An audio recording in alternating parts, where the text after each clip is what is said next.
So nakita nyo sila doon, nandun lahat. Kaya pagpasok ninyo, walang upuan kasi nandun sa labas. So please welcome them sa Lord's Day. Welcome natin yung isa't isa. Let's take the time to greet one another and kamustahin natin yung isa't isa.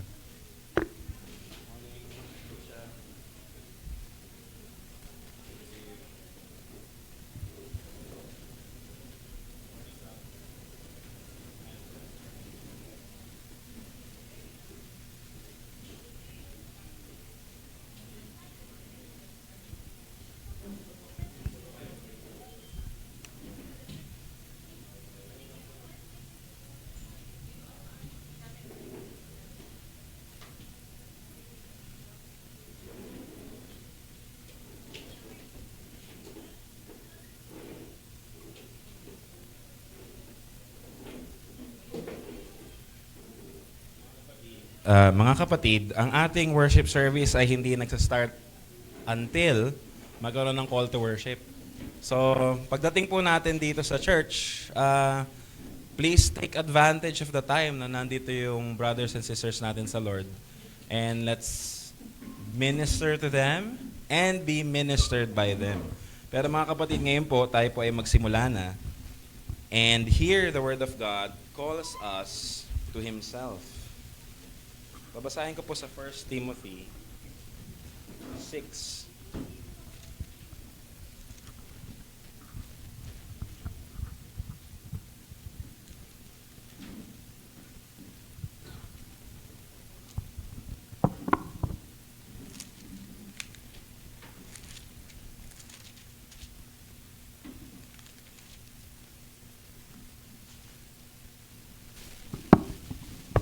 First Timothy 6, 13 to 16.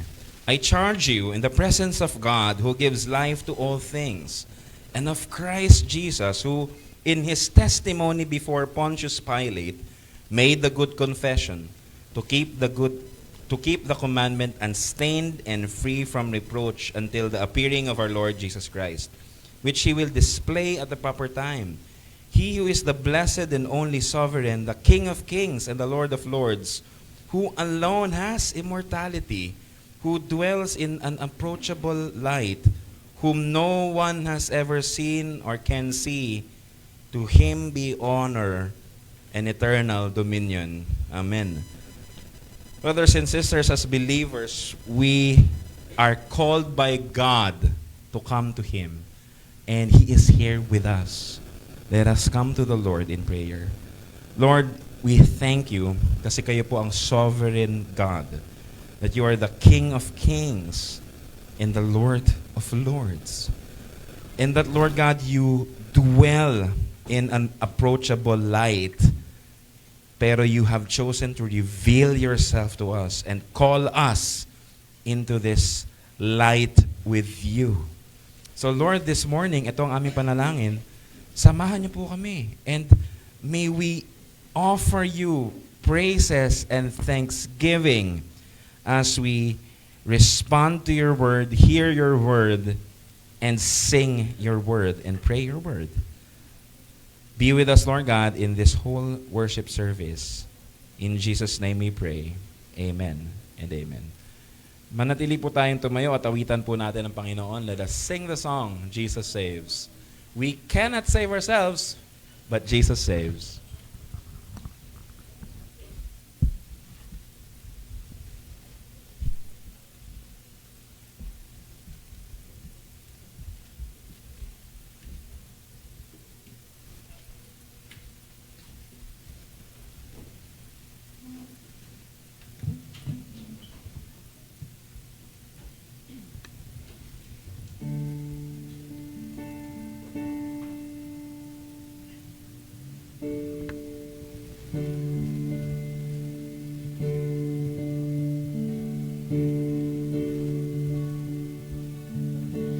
Come behold the gospel story.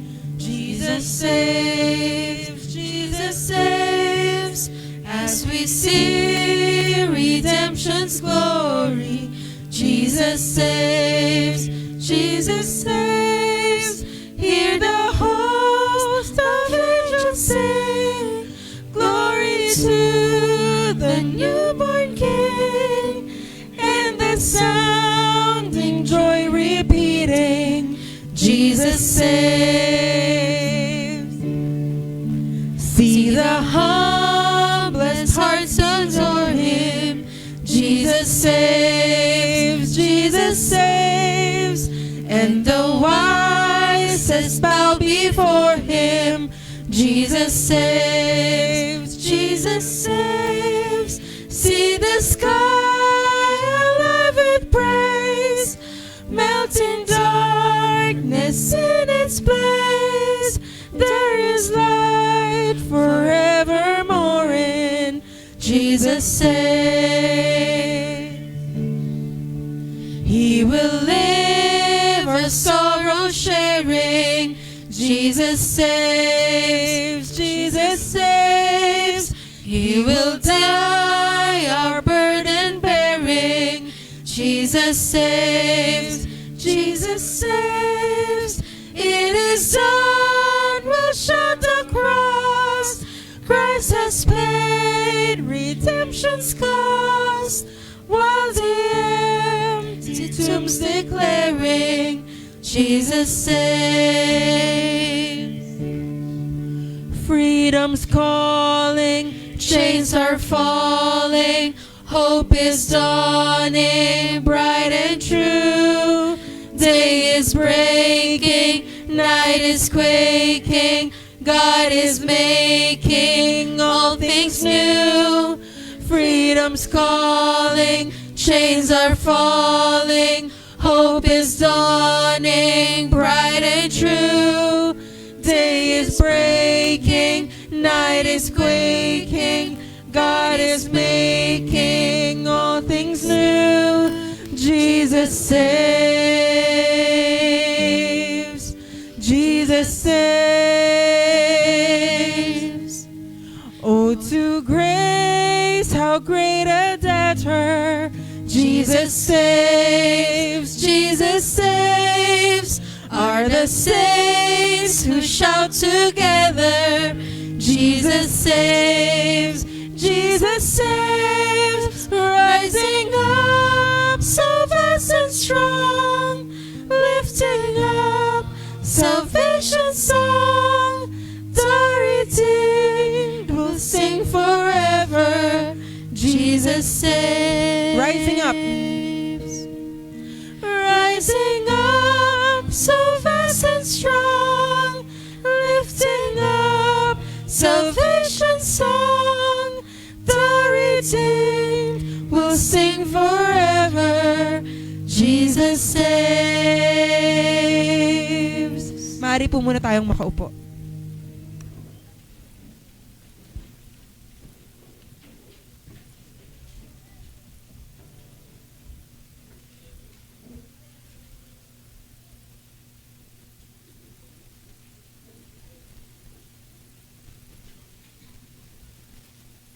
Church, we believe in a Lord who can save us from our sins. We have Jesus who saves. Mga kapatid, sa oras po na ito, atin naman pong babasahin ng law. Jesus saves, amen? Amen. And He saved us from what? He saved us from our sins and the wrath of God. Bakit tayo may wrath of God? Because we cannot obey the law perfectly. Brothers and sisters, magkaroon tayo ng responsive reading of the law. At ang reading of the law natin ay sa Exodus 21-17. Ang lahat ng ito ay sinabi ng Diyos. Please receive this by faith. Ako si Yahweh, ang inyong Diyos na naglabas sa inyo sa Ehipto at nagpalaya sa inyo mula sa pagkakaalipin. Huwag kang sasamba sa ibang Diyos maliban sa akin.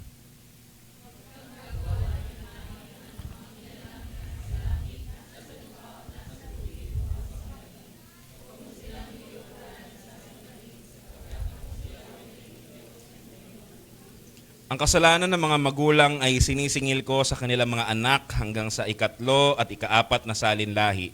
Ngunit ibinadarama ko ang aking pag-ibig sa libu-libong salinlahi ng mga umiibig sa akin at tumutupad sa aking mga kautusan.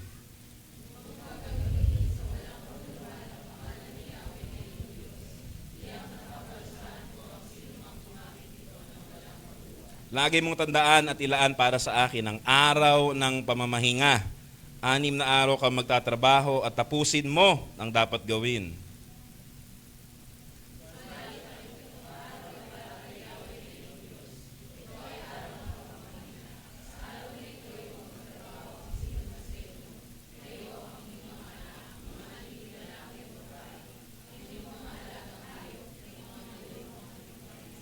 Anim na araw kong nilikha ang langit, ang lupa, ang mga dagat, at ang lahat ng nasa mga ito.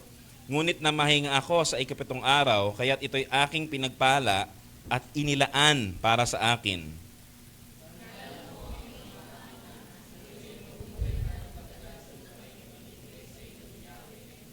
Huwag kang papatay, huwag kang mangangalunya.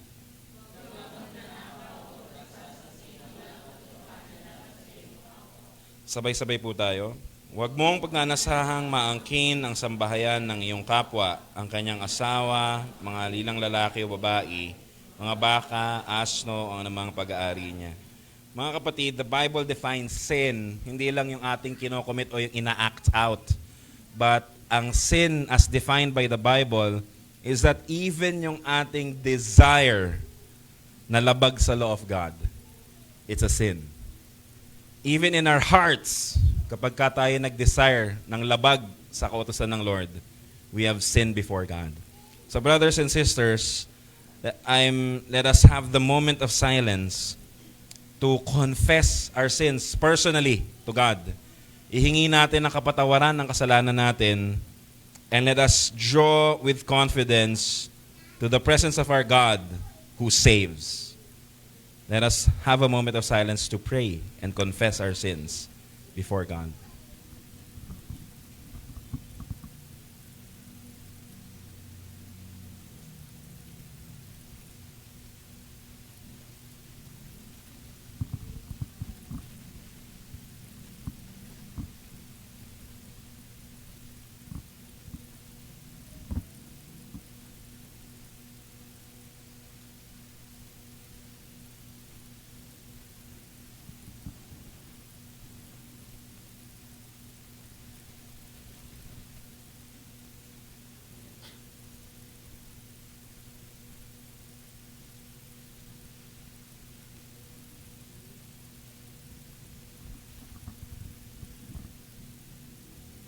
Church, tayo po ay tumayo at magkaroon tayo ng corporate prayer of confession.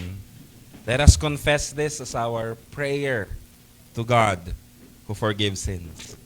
Let us pray. Lord, we confess that we have sinned against you greatly. We have neglected your laws and have failed to keep them perfectly. We have sought our own ways and have resorted to our own devices. We are guilty of making our faith like a do-it-yourself project and have failed to depend on you and the ordinary means that you have established for our growth and encouragement. Forgive us, O Lord, our Father, and teach us to submit to Christ, our Lord and Head, to whom we belong. Amen. Church, receive the assurance of pardon na makikita natin sa salita ng Diyos in Isaiah chapter 55, verse 6 to 7. Seek the Lord while He may be found. Call upon Him while He is near. Let the wicked forsake his way, and the unrighteous man his thoughts. Let him return to the Lord, that He may have compassion on him, and to our God, for He will abundantly pardon. In Christ, your sins are forgiven. Let us continue to worship the Lord as we declare that He is our Lord and our rock and our Redeemer. Tayo po ay umawit sa Panginoon.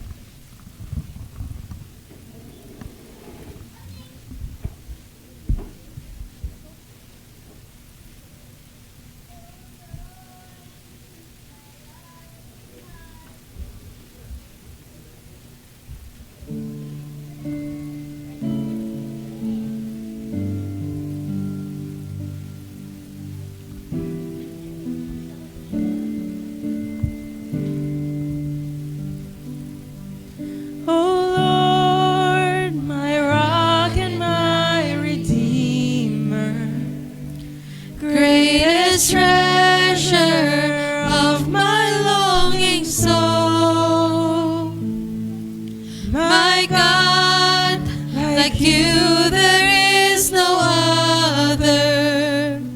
True delight is found in you alone. Your grace, a well too deep to fathom. Your love exceeds the heavens reach. Your truth, a fount of perfect wisdom, my highest good and my unending need. Oh Lord, my rock and my redeemer, strong defender of my weary heart, my sword to fight the cruel deceiver, and my shield against his hateful darts, my song when enemies surround me, my hope when tides of sorrow rise, my joy when trials are abounding, your faithfulness, my refuge in the night.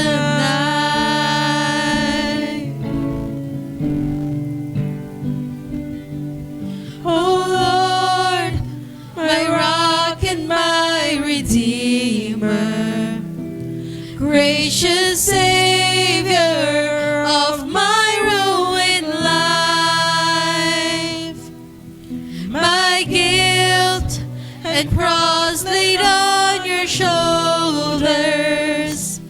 In my place, you suffered, bled, and died.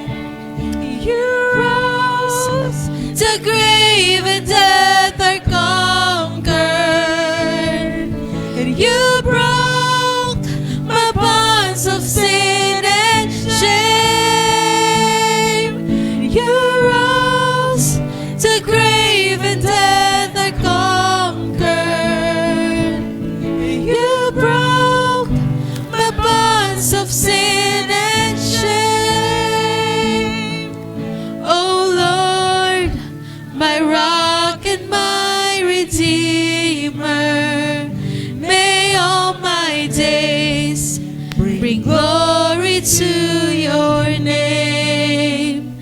May all my days bring glory to your name.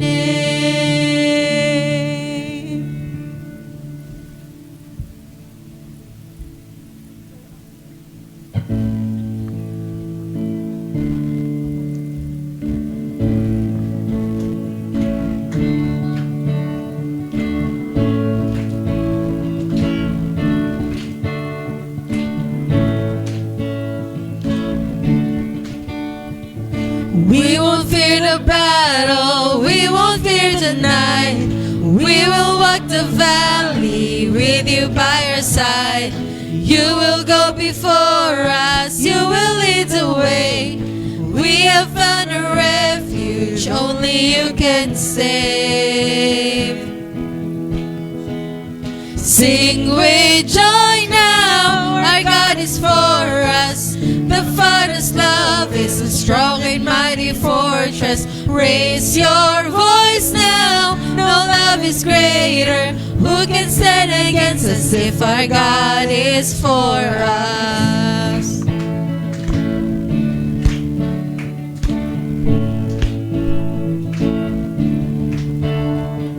Even when I stumble, even when I fall, even when I turn back, still your love is sure. You will not abandon, you will not forsake. You will cheer me onward with never-ending grace. Sing with joy now, our God is for us. The The Father's love is a strong and mighty fortress. Raise your voice now. No love is greater. Who can stand against us if our God is for us?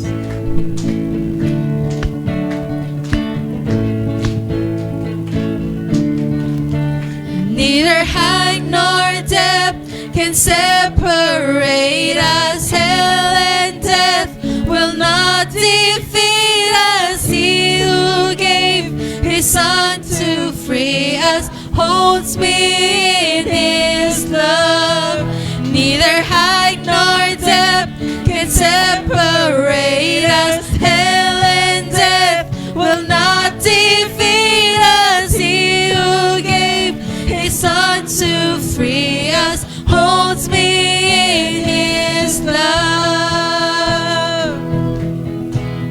Sing with joy now, our God is for us. The Father's love is a strong and mighty fortress. Raise your voice now, no love is greater. Who can stand against us if our God is for us? Sing with joy now, our God is for us. The Father's love is a strong and mighty fortress. Raise your voice now, no love is greater. Who can stand against us if our God is for us?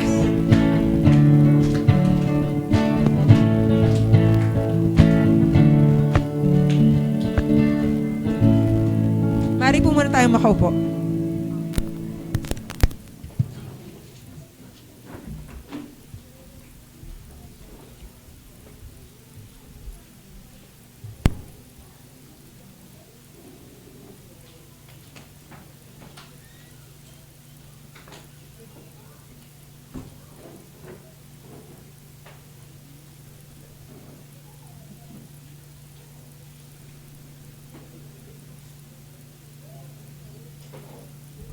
Brothers and sisters, I'll be reading yung ating scripture passage, scripture reading from Colossians chapter 1, verse 9 to 14. And please receive the word in faith. And so from the day we heard, we have not ceased to pray for you, asking that you may be filled with the knowledge of His will in all spiritual wisdom and understanding, so as to walk in a manner worthy of the Lord, fully pleasing to Him, bearing fruit in every good work and increasing in the knowledge of God. May you be strengthened with all power according to His glorious might, for all endurance and patience with joy, giving thanks to the Father who has qualified you to share in the inheritance of the saints in light. He has delivered us from the domain of darkness and transferred us to the kingdom of His beloved Son, in whom we have redemption and forgiveness of sins. God bless the reading of His word, mga kapatid. And let us come to the Lord in prayer. This morning, ipag-pray po natin that let us give thanks sa Lord for our teenagers. Nagsimula yung ministry natin ng Bible reading with them. So it will be every 9:20 a.m. ng next week, 9:20 a.m. start. So nandito sila. So yung mga young people na nag-join kanina ng Sunday School, pwede nyo ba taas yung kamay ninyo? Just so the church can recognize. Taas nyo, sige, taas nyo. Ayan, so yan sila. So welcome natin sila mga kapatid. Let's welcome them. But let us pray that they will be instructed in the Word and that the Lord will produce faith in their hearts as we study the Word. And mga kapatid, ipag-pray din po natin yung mga kababayan natin, or hindi lang kababayan natin, but the other religion na nagkiklaim that there is only one God. Sino ba yung isa pang religion na may isang Diyos? The Jews. They are claiming that they have one God, but they refuse to believe Christ. Let us pray for them that they will believe in their promised Messiah, that they will acknowledge Jesus as their Savior, and may they repent of their ways Hanggang ngayon, hindi pa rin nila kinikilala that Jesus is the Savior. They are still rejecting Him. So let us pray for the Jews that they will come to faith as they recognize Christ. And lastly, let us pray for the sick among us. Sa totoo lang po, pag nakita nyo yung bulletin ninyo nung lesson ko last week, si Pastor Sani dapat ang ating worship leader o yung service leader. But he is sick now. So let us pray for him. And at the same time, ganun din si Pastor Reka, who sent us a message. Dapat dun siya sa Manila now. But he is also sick. So dalawa sa kanila na nag-ministry sa Manila are sick now as pastors. And siguro meron tayong mga kapatid who are also sick. Sila Emil mentioned na masama ang pakiramdam nila. Si John, injured. Na-injured daw siya sa karate. So, huwag kayong matatawa, totoo yun. So, let us pray for him. And, I think yun yung mga brothers na nagsabi that they are sick. So, let us pray for them in our prayer. Let us come to the Lord in prayer. Let us pray.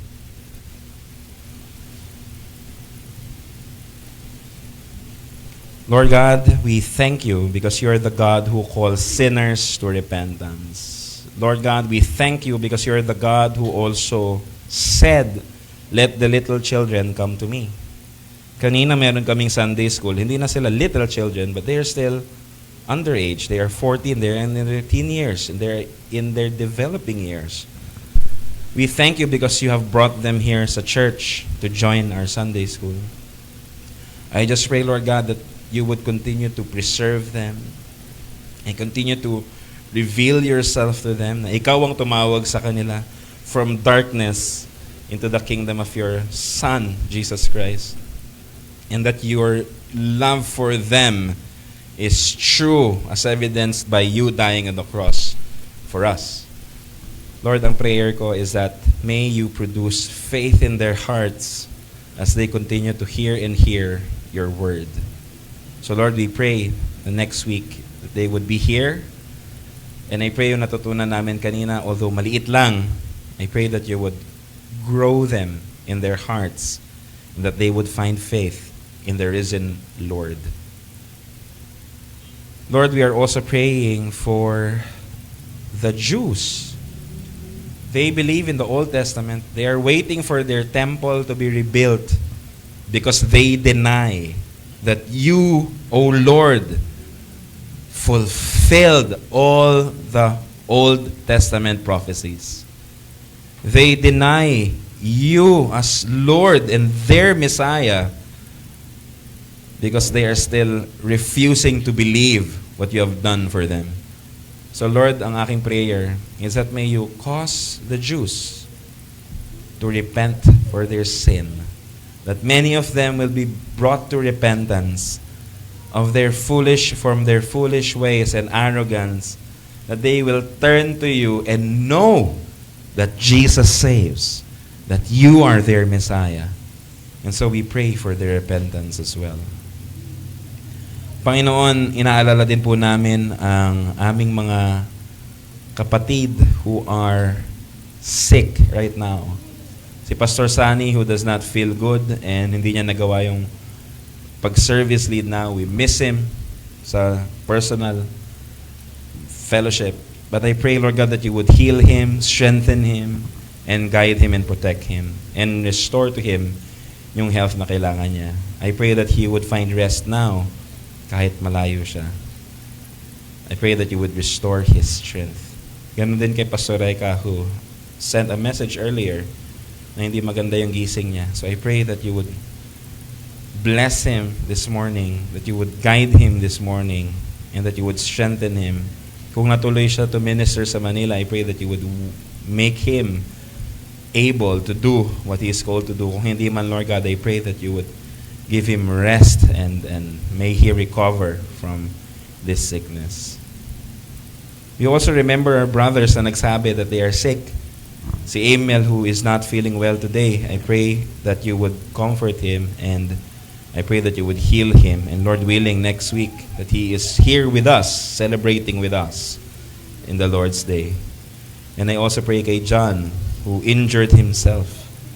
I pray that you would heal him.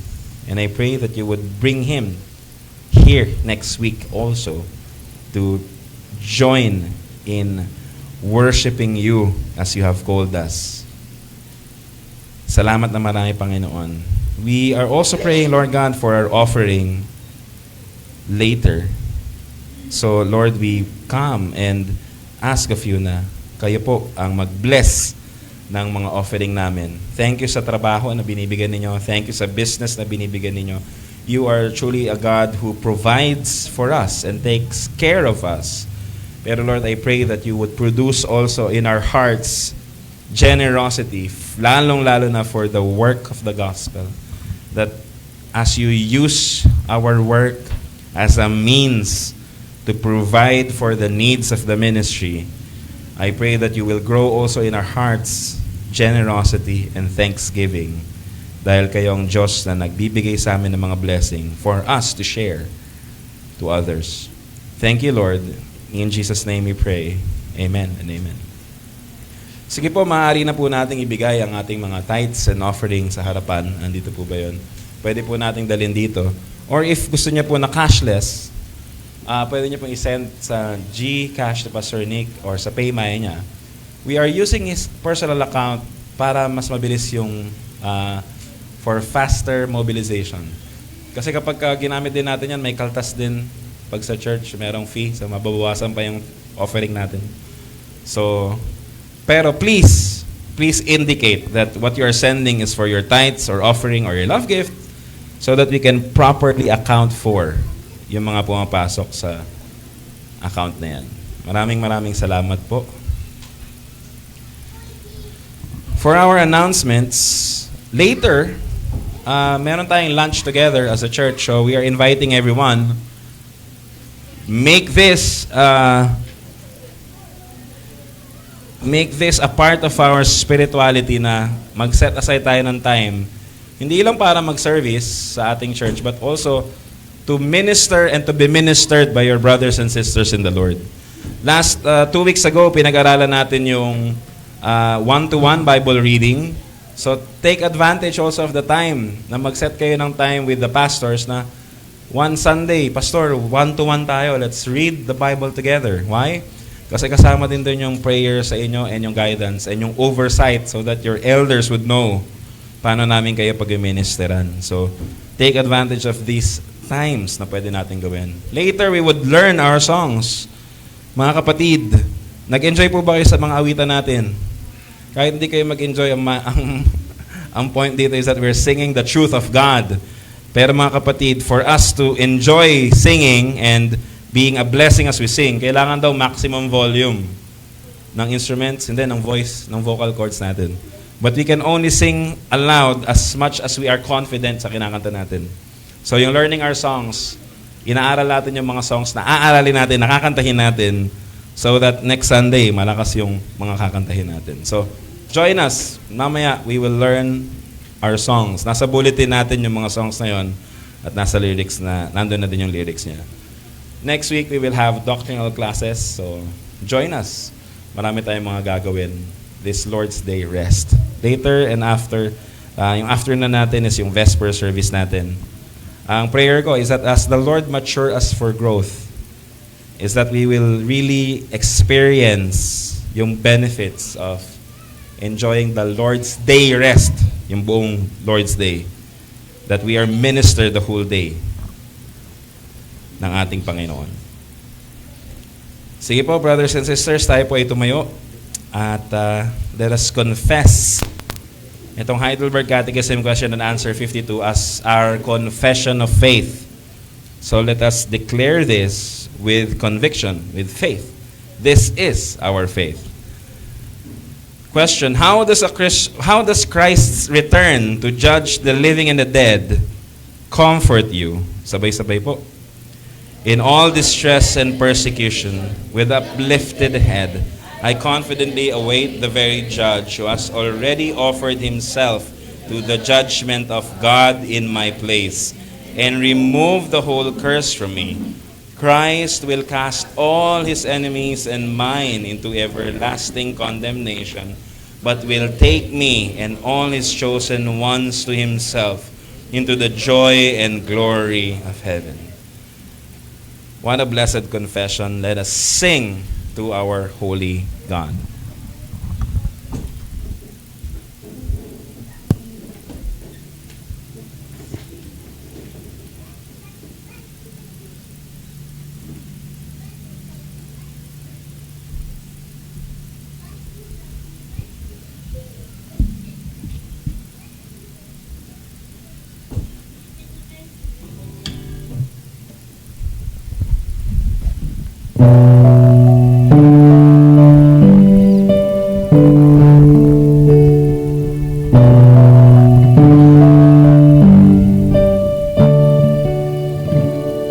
Who else commands all the hosts of heaven?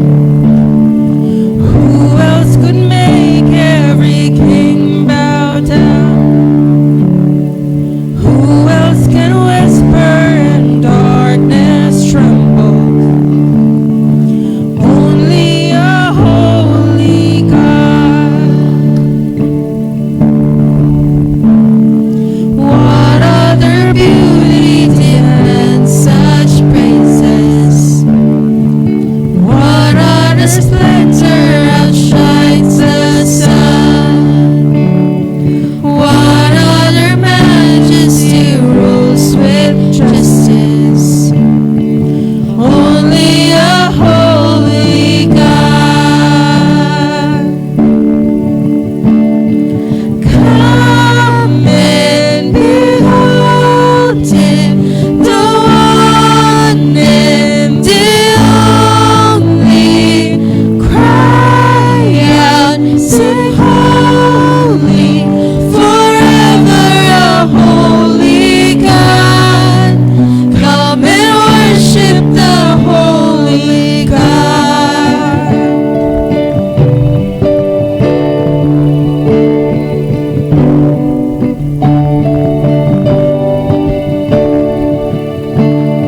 What other glory consumes like fire? What other power can raise the dead?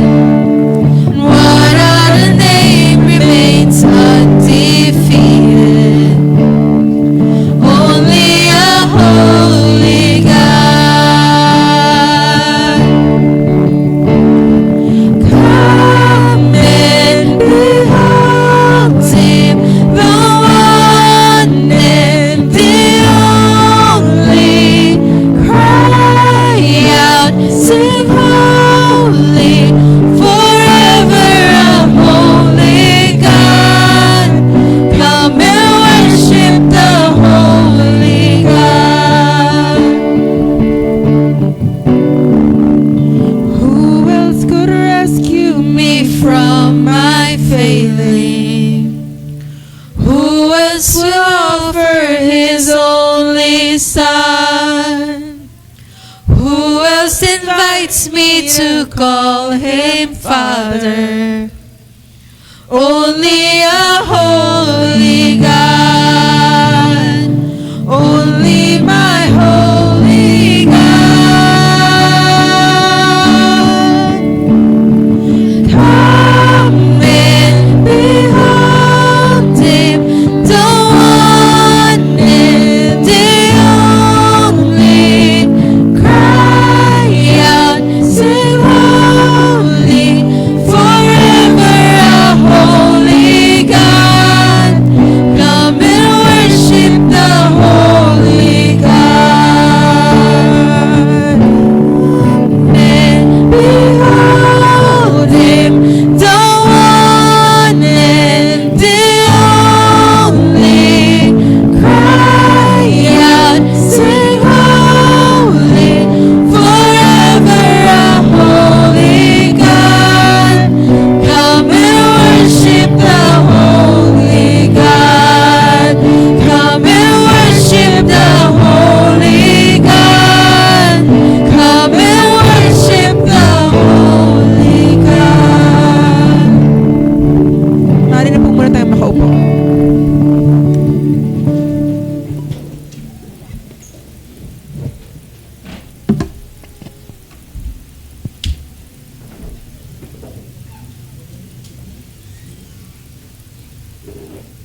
Yan.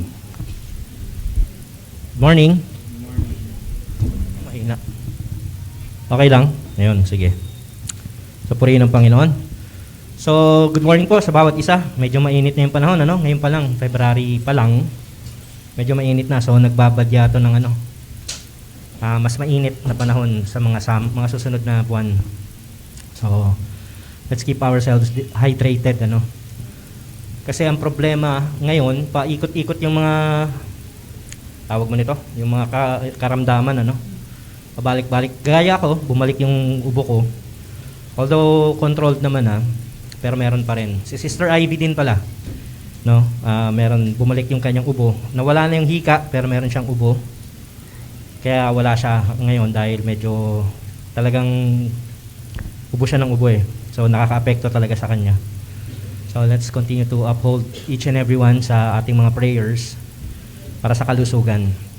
So patuloy po tayo sa ating pagtatalakay ng katuruan mula sa salita ng Panginoon, mula sa kanyang katotohanan. Ano? Tayo po ay nasa series ng Ikalawang Pedro o 2 Peter.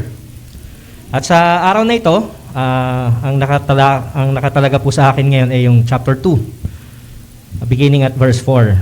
So last week, tinalakay ni Pastor Roel yung patungkol sa patungkol sa mga false teachers na nagtuturo na hindi nababalik ang ating Panginoong Hesukristo. Kaya naman ang karamihan sa mga nakarinig nun, namuhay na ng ayon sa kanilang kagustuhan.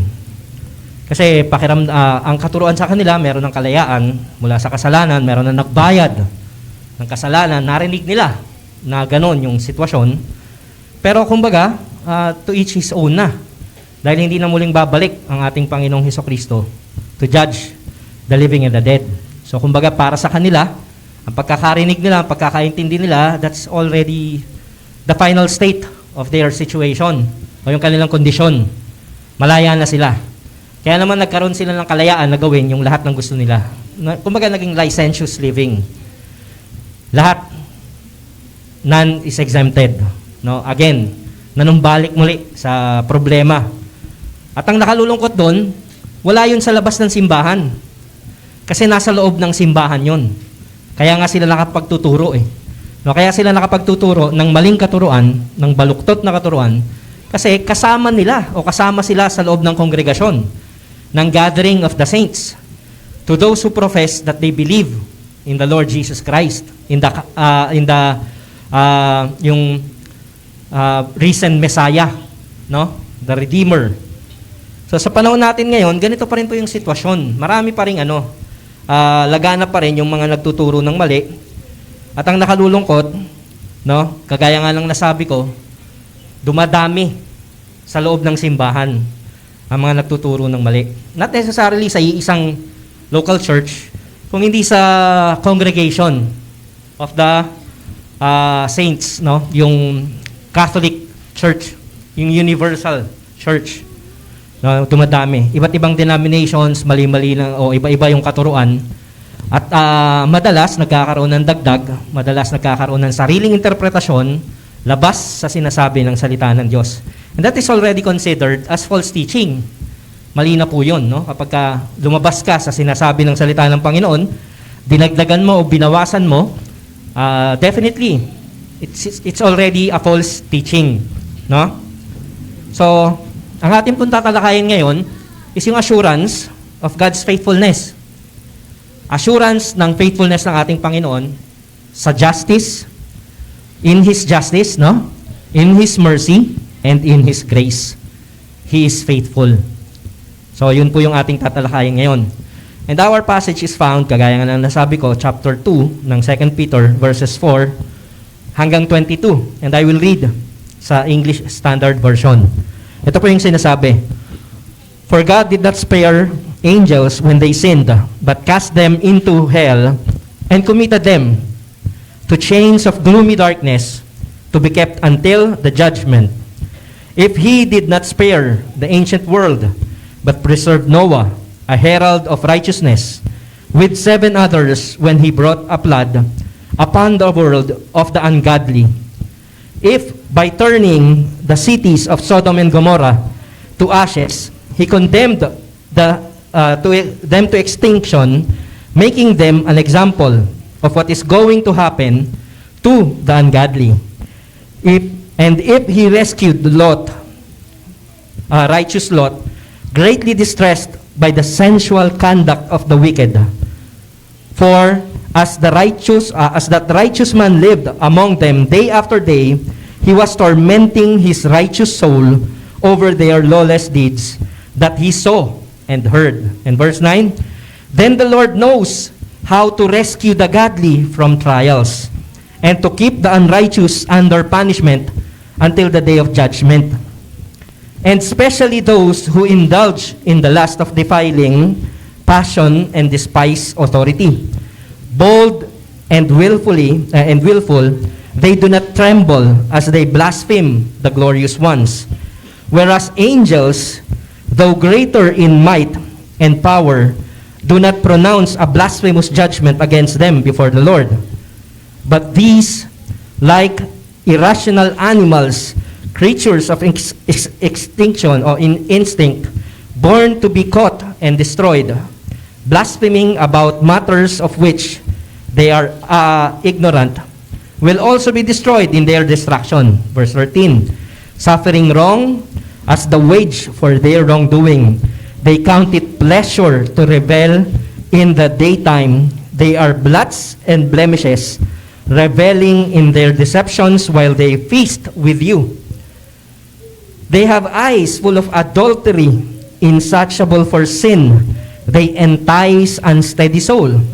They have hearts trained in greed, accursed children. Forsaking the right way, they have gone astray. They have followed the way of Balaam, the son of Beor, who loved gain from wrongdoing, but was rebuked for his own transgression. A speechless donkey spoke with human voice and restrained the prophet's madness. Verse 17, these are waterless springs and mists driven by a storm. For them, the gloomy of utter darkness has been reserved. For speaking loud boasts of folly, they entice by sensual passions of the flesh those who are barely escaping from those who live in error. They promise them freedom, but they themselves are slaves of corruption. For whatever overcomes a person, to that he is enslaved. Verse 20, for if after they have escaped the defilements of the world through the knowledge of our Lord Jesus, and Savior Jesus Christ, they are again entangled in them and overcome, the last state has become worse for them than the first. For it would have been better for them never to have known the way of righteousness than after knowing it to turn back and from the holy commandment delivered to them. What the true proverb says has happened to them. The dog returns to its own vomit, and the sow, after washing herself, returns to wallow in the mire. Blessed be the name of the Lord. Upon the reading of His Word, tayo po ay manalangin. Panginoon, dakilain ka at luwalhatiin sa aming kalagitnaan. Ipagkaloob po ninyo ang inyong katalinuhan sa bawat isa sa amin. Buksan po ninyo ang aming mga puso at kaisipan upang matutunan po namin ang nais ninyong iparating sa bawat isa sa amin. Hayaan po ninyo na ang inyong banal na Espiritu ang aming maging guro at gamitin lamang po ninyo ako na instrumento ng inyong katotohanan. Ito po ang aking dalangin sa ngalan ni Kristo Jesus. Amen. Amen. So itong passage na to punong-puno ng mga katotohanan na kaganapan. Napaka-siksik nitong passage na to ng mga theological teachings, no? Theological and practical teachings. So kung tatalakay, iisa-isahin talaga natin to, kulang ang isang buong araw, no? So magkakaroon lang tayo ng at least 3 bagay na dapat o importante na maintindihan natin patungkol sa tinuturo ng passage nito, no? So ito po yung 3 bagay. Yung una, the compelling pretensions of false teachers and false professors. No, talakayin natin yan mamaya. Anong ibig sabihin yan? The certainty of God's punishment for the wicked. So the confidence we have in God's preservation for the righteous. No? So yan tatlong bagay po na yan ang dapat nating maunawaan dito sa ating binasa na salita ng Panginoon. So wag po kayo malito kasi ginawa ko po ito not in order ng verses. So hindi siya sunod-sunod sa verses. Kung hindi, gusto ko pong bigyang diin yung mas dapat nating maunawaan. No? Unahin natin as introduction yung huli na sinabi dito sa passage na to. Sige, yung verse 1, yung point number 1 natin. The compelling pretensions of false teachers and false professors. Ano ba yung compelling? Yung anong tawag mo nito? Yung pinipilit. O yung, ano yan? Ayun, kapanipaniwala. Compelling, pinipilit na kapanipaniwala. Yung ini-insist nila na kanilang ginagawa. To them, kapanipaniwala. No? Yung false teachers and yung false professors. Parang magkapareho yan. Yung professor yata, pastor, yung may master o doctorate degree. Hindi. Ang ibig po nating sabihin dyan sa professor na yan, the person who profess, yung naghahayag na siya ay Kristiyano, mananampalataya. So yung false teacher, yung mga nagtuturo, yung false professors, sila yung mga naghahayag doon sa tinuturo. Sila yung mga naniniwala doon sa itinuturo ng mga false teachers. No? So sabi po ng verses 13 onwards, hanggang 22 yan, pero dito muna tayo mag-focus. They count it pleasure to revel in the daytime. They are blots and blemishes, reveling in their deceptions while they feast with you. No? Pansinin po ninyo in daytime they revel and they feast with believers. Kasi ang kausap dito ni Pedro is believers mga mananampalataya, Jews and Gentiles alike. No? So ang sinasabi dito ni Pedro, kasama ninyo. Wala yan sa labas ng simbahan. Nandito yan sa loob ng gathering of the saints. So sila, ito yung kanilang ginagawa. They rebel in the daytime. Anong ibig sabihin ng daytime? Hayagan na. No? Wala nang pagtatago, wala nang anong tawag mo nito? Yung wala nang pretensions. Kumbaga, pinapakita na nila yung totoo nilang kulay. And to them, akala nila, hindi lang akala, sinasadya nila na papaniwalain yung mga nakaririnig sa kanila. No? So, they have eyes full of adultery, insatiable for sin. They entice unsteady soul. So, yung mga mahihina pa sa mga pananampalataya. Those who are children in faith, those who are yung kulang pa sa kanilang pagkahinog sa paniniwala at pananampalataya. They have hearts trained in greed. Accursed children, forsaking the right way, they have gone astray.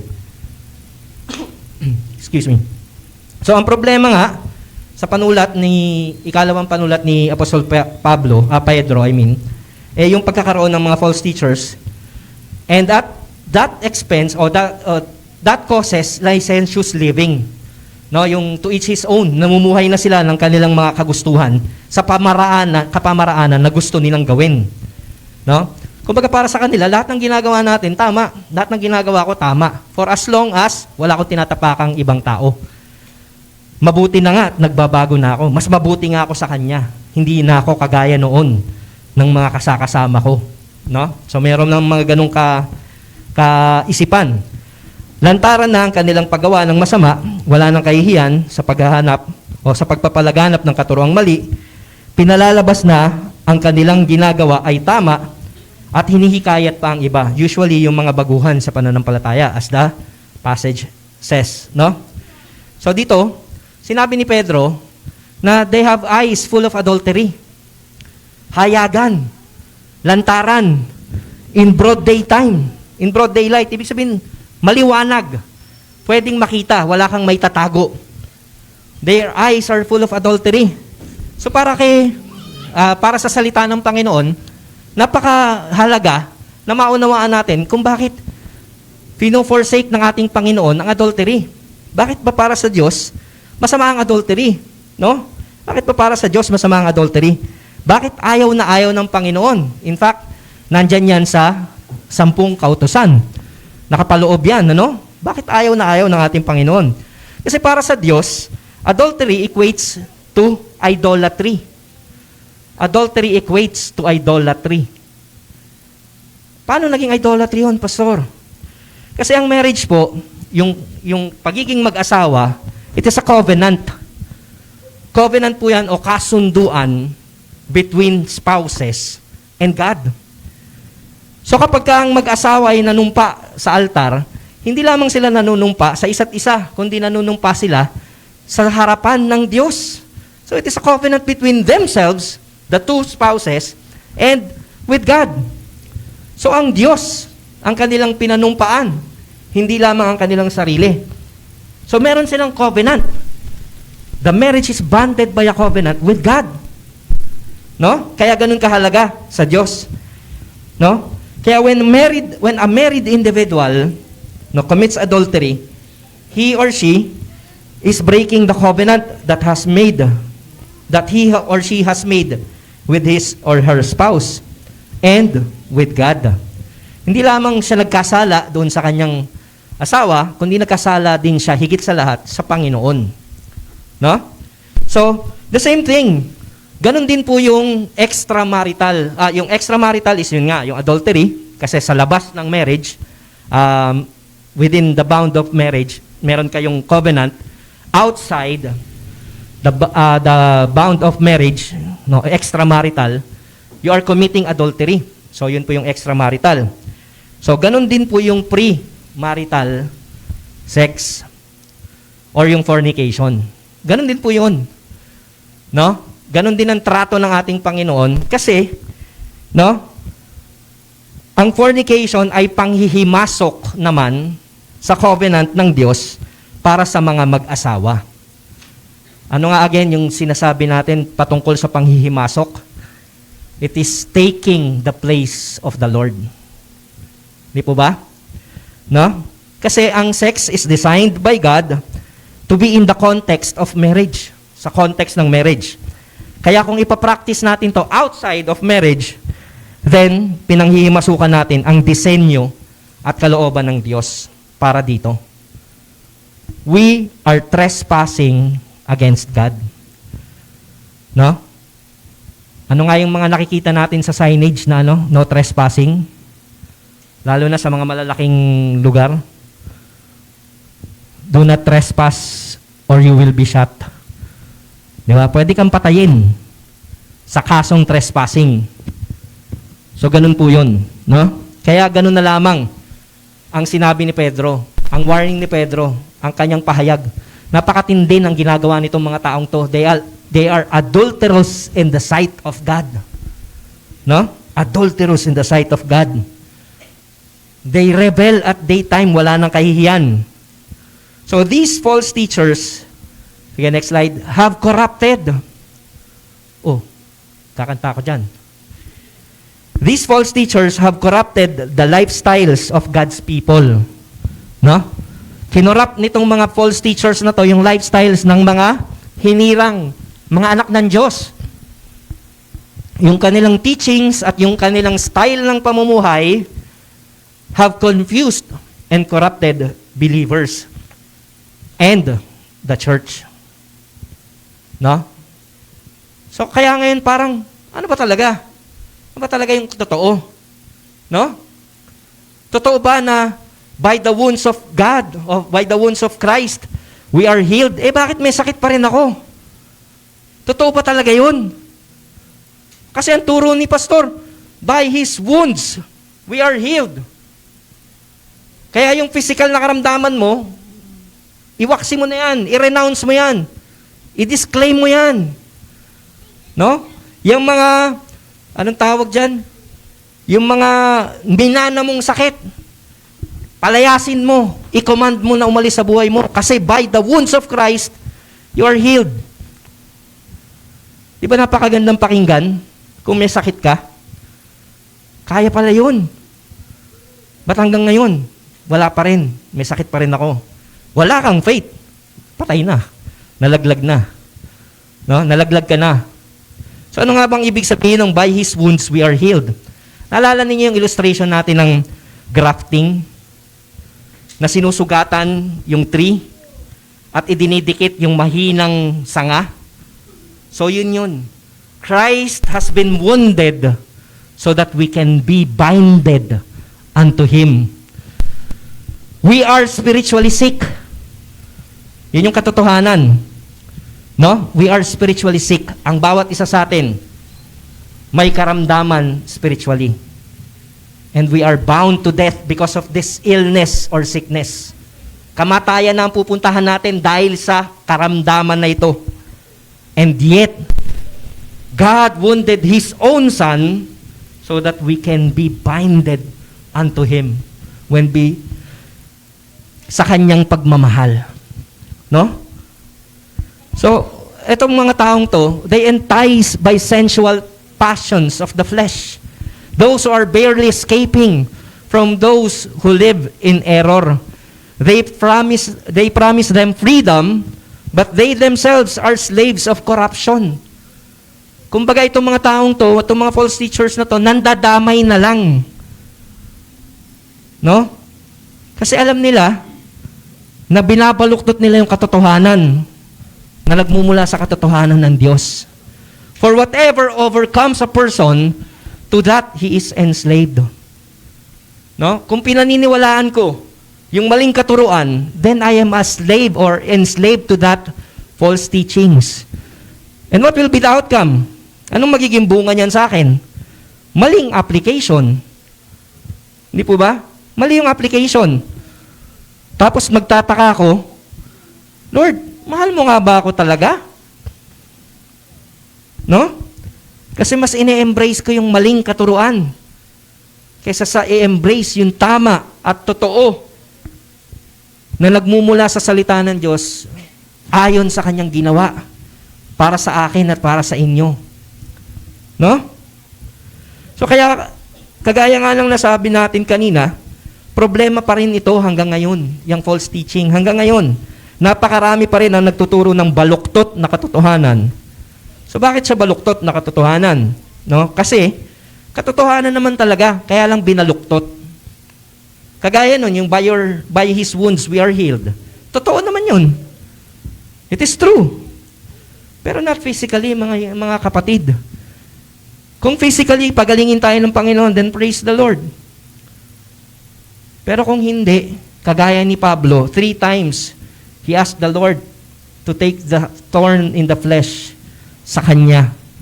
At 3 beses din tinanggihan siya ng Panginoon. At anong sinabi ng Panginoon? My strength is perfected in weakness. My grace is sufficient for you. Imagine niyo, nang hinang-hina ka. You are discouraged by your situation. You are discouraged by your condition. And you pray to the Lord, and the Lord said, No. No, my son. No, my daughter. My grace is sufficient for you. Imaginein po natin yun, ano? So, itong mga taong to, itong mga false teachers na to, binabaluktot, and I thank the Lord, kasi inalis tayo dyan sa ganyang sitwasyon. For there has come a time na we have almost embraced the same teachings. No? In fact, nagkaroon ng pagkakataon na in-invite pa natin ang ilan para marinig yung kanilang gustong sabihin. But glory be to God, hindi tayo pinabayaan na yakapin ang ganong kamalian. Masakit, painful, na maintindihan na sa walk with God, sa iyong paglalakad kasama ang Diyos, may mga pagkakataon na feeling mo mag-isa ka, pero God is gracious, hindi ka pinababayaan. No? So baluktot, tama pero baluktot, binabaluktot, yun ang direct translation ng false teaching. Kaya naman maraming na-entice kasi mukhang tama. Malapit sa katotohanan. No? Parang yung anak ng isang kaibigan ko, umuwi minsan, sabi niya, Pa, muntik na ako maka-perfect sa exam namin. Naniwala yung tatay. Ang talino mo talaga, anak. patingin nga ng grade mo. Nung tiningnan yung grade, bagsak. Akala ko ba muntik ka maka-perfect? Bakit bagsak ka? Hindi, yung katabi ko kasi yung perfect. Ako muntik lang. No? So, going back to our topic, examplean po natin yung mga false teachings na binabaluktot. Ito, I will name names na talaga. Kasi kailangan eh.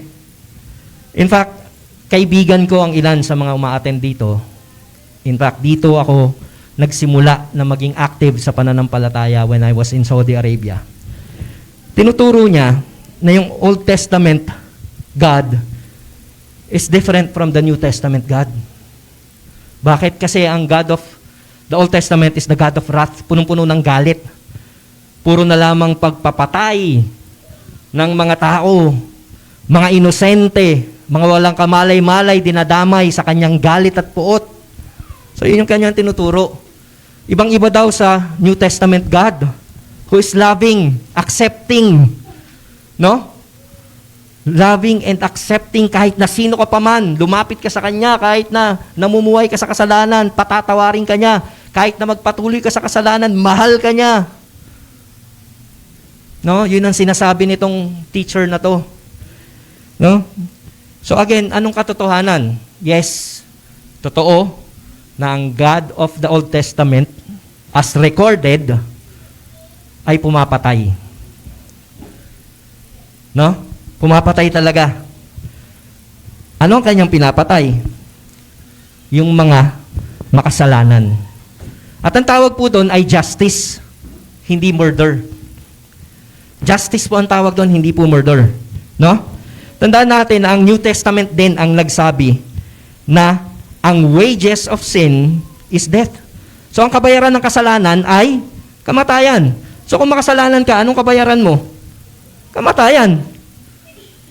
Eh ang problema, sinong walang kasalanan? No? So sabi nito, bakit nadadamay yung mga inosente? Teka lang. Wait a minute. Sino ang walang kasalanan, mga kapatid? Ano sinasabi ng New Testament na pinagyayabang mo na ibang Diyos?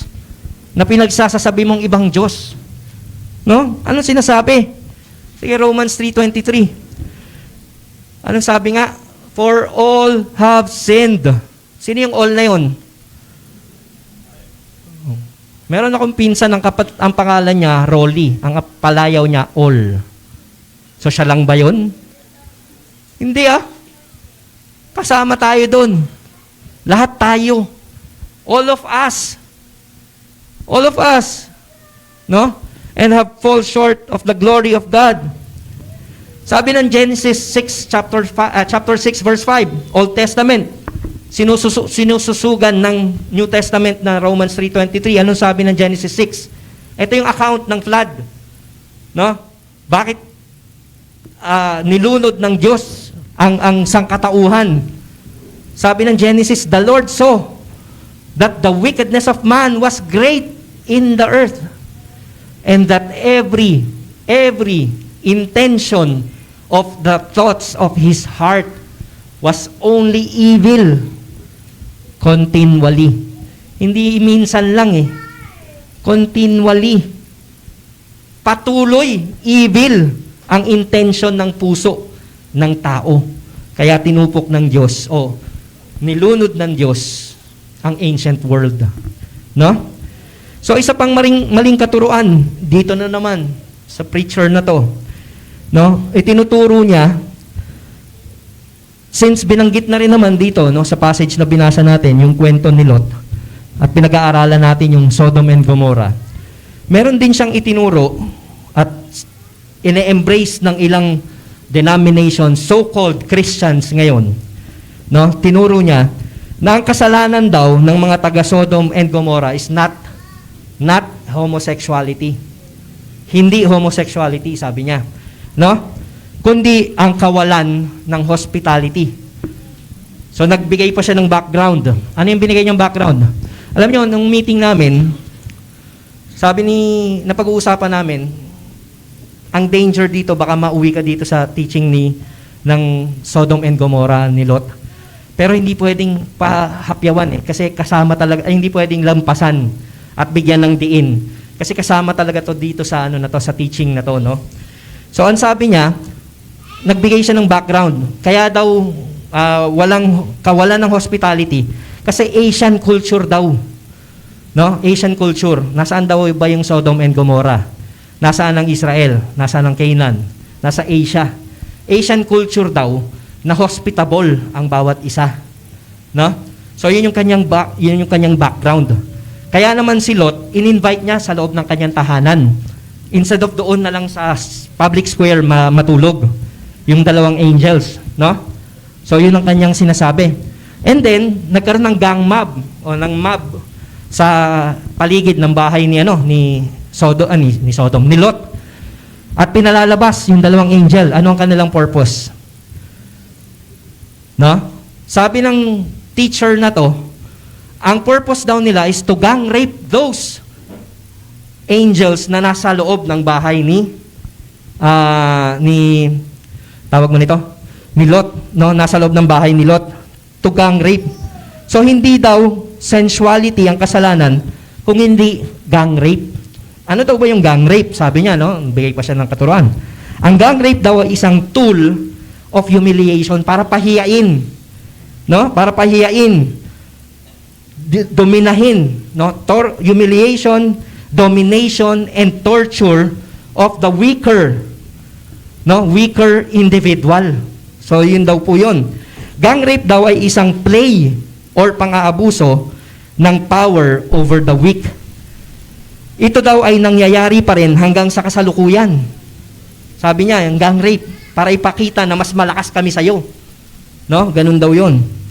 Kahit daw sa preso, imagine ninyo, no? Ginamit pa niya yung preso. So nagkaroon siya ng background na Eastern culture, hospitable. Kailangan asikasuhin, bigyan ng lahat ng kailangan niya, pangalagaan, ingatan. Samantalang nandito ang mga taga-Sodom, ano daw ang kanilang ginagawa? Gusto nilang i-gang rape. Gusto nilang ipakita na mas malakas sila at mahina itong mga dumadating na to. Nakalimutan niya yung background na sa Eastern culture, hindi sa Southeast, ewan ko sa ibang lugar, maging dito sa Pilipinas, it still exists, na ang babae, bago mo pakasalan, may tinatawag na dowry. Ano yung dowry? Magbibigay ka ng offering na amount sa halaga ng pagmamahal mo doon sa babae. In short, mahal. Napaka-expensive ng babae. So anong gagawin nila? Meron silang urge ng kanilang laman para walang gastos. Lalaki na lang. Yun yung kultura ng East, mga kapatid. Yun yung nakalimutan niya. Nakakalungkot kasi galing din siya doon. Nagtrabaho din siya ng matagal sa Saudi Arabia. And yet, nilaktawan niya talaga yun, kulturang yun. Purposely, para maisalba ang homosexuality. No? Gang rape ang sinabi niya. Violence ang sinabi niya. Kawalan ng anong tawag mo ito? Hospitality na kultura ng Asian.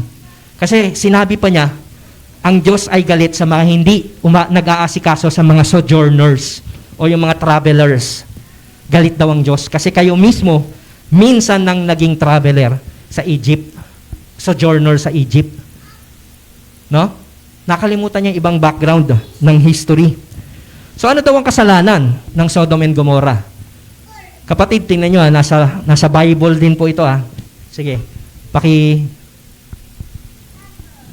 ano daw yung kasalanan? Ito daw yung kasalanan ng Sodom. Sige, next slide. Ano nangyayari? Ba't nagkakaganyan?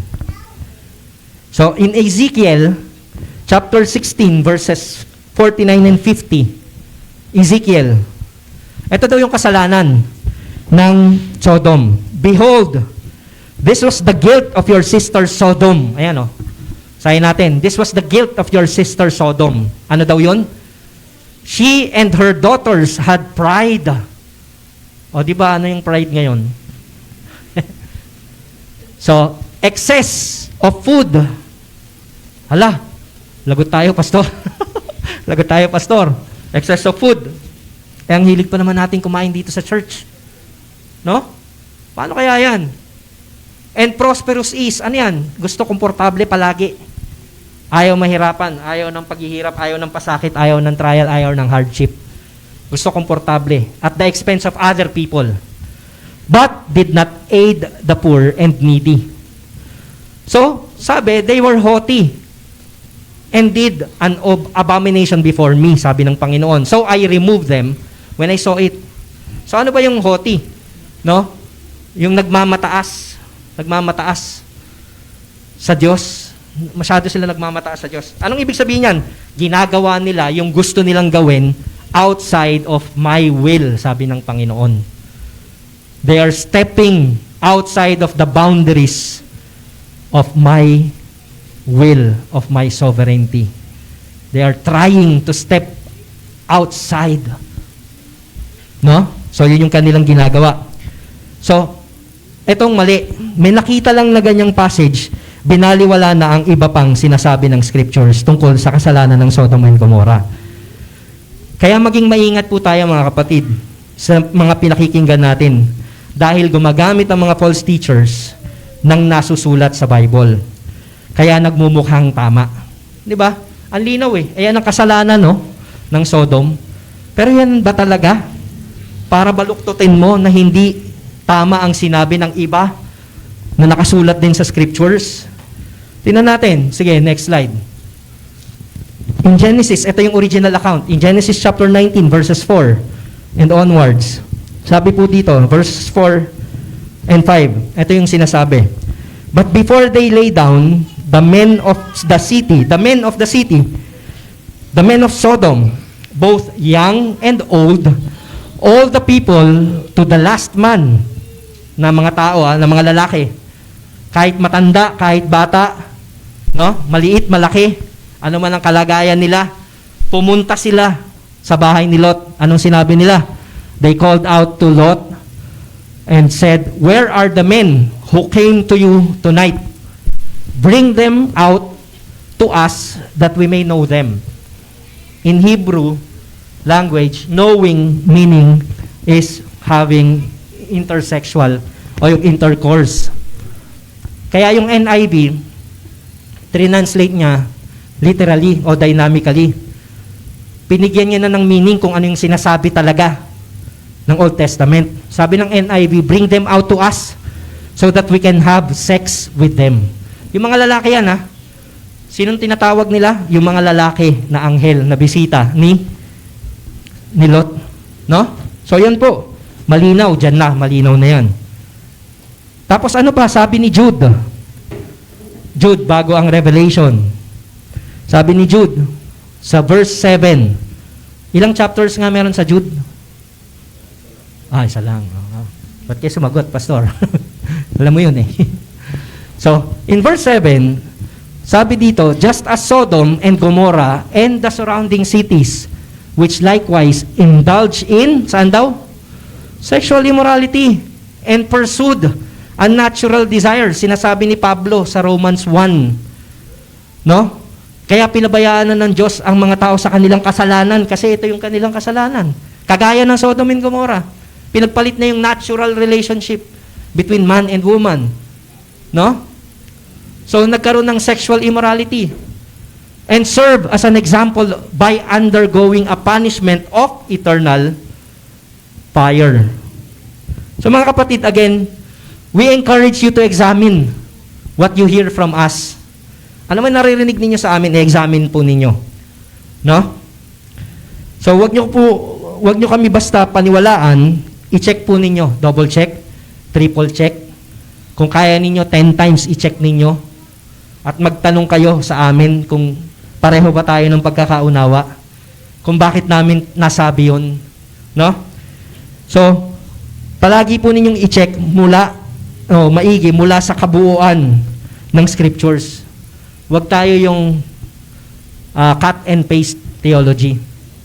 Ano yung cut and paste? Meron ka nagustuhan na passage, uy, ito tama to ah. Ito ang i-apply ko. Pero yung kabuuan pala, baluktot ang sinasabi. No? Kabuuan pala, baluktot ang sinasabi.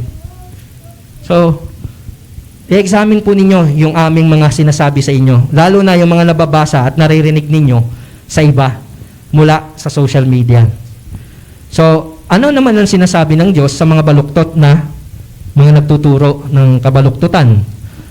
In 2 Peter chapter 2 verse 21, ito yung sinabi.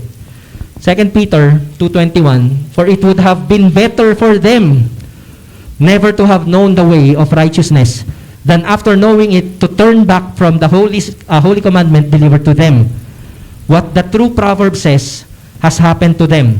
Ano daw? The dog returns to its own vomit, and the sow after washing herself returns to wallow in the mire. So hindi po ito itinuturo ng mga ang tinuturo po ng mga verses na to ay hindi po patungkol sa mawawala ang salvation, no, ng isang mananampalataya, ng isang tunay na mananampalataya.